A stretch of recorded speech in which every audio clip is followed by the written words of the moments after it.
You should know the truth. We are hostages here. We are happily upstairs watching the wedding scene, which I think is going to be wonderful. Do you miss your family too? I miss my family, and we've been taken like hostages here, just to castcom again, because John McColgan, our beloved producer, is becoming also obsessed. You don't have pictures of your children? Well, I have them with me in my pocket. He wouldn't let me reach them, so it's difficult. Anyway, now we're getting used to this difficult life.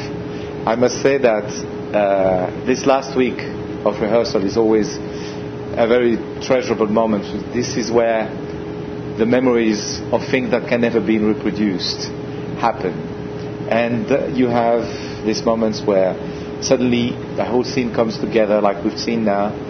The wedding scene, which is the wedding of Donald, who is the bad boy that Grace O'Malley is going to wed to please her father against the one she loves, who is Tiernan.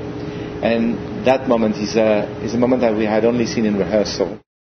So the singers were wonderful, and for the first time we've seen that scene coming alive.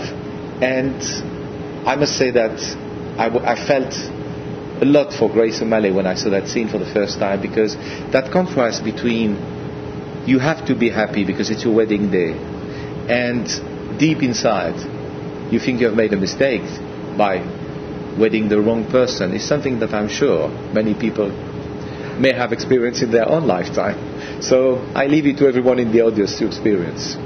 We are very lucky because now we have the orchestra in the pit.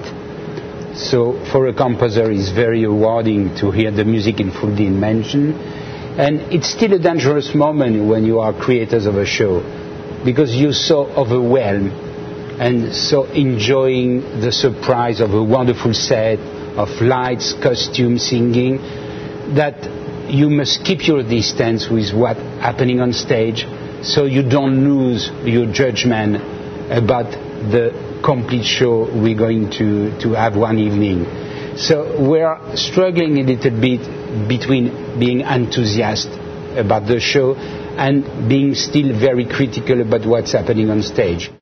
Remaining critical is a very important and easy thing to do on that show, because working with Frank Galati, the director, he's a very, very generous soul, and he's someone who accepts to be reminded simple things at this stage, when he has to do everything, to watch the set, the design, the costume, his staging coming together. Sometimes you just go to him and you say, why are these two people not looking at each other as they were doing during rehearsals? And he says, thank you for telling me, because I could not see everything. And that's what he is looking for, in fact. And it's very, very rewarding to work with him at this stage of the process. So we are still here less than 1 week before the first preview. We feel that we have something very exciting coming on stage. And we keep working to fine-tune everything and to have the best show, the dream show that we dreamt, Alain and me, and with John and Moya 4 years ago. 5 years ago. And personally, I have half of my family with me here, so I miss the other half, but that's fine. And I don't have any pictures to show you. But that's the problem of being taken hostages in a castcom room. When they come, they don't even give us the pictures of our family. When they come in on the 21st of October, when it's half term in England, my wife and the 2 kids are coming. Say hello. And my eldest son. Hello, Stéphane. Hello, Adrien. Hello, Thomas. Hello, Maxime. Hello, Margot. Hello, Sébastien. Hello, Marie. Okay, here we go. We love you. So we do it like an American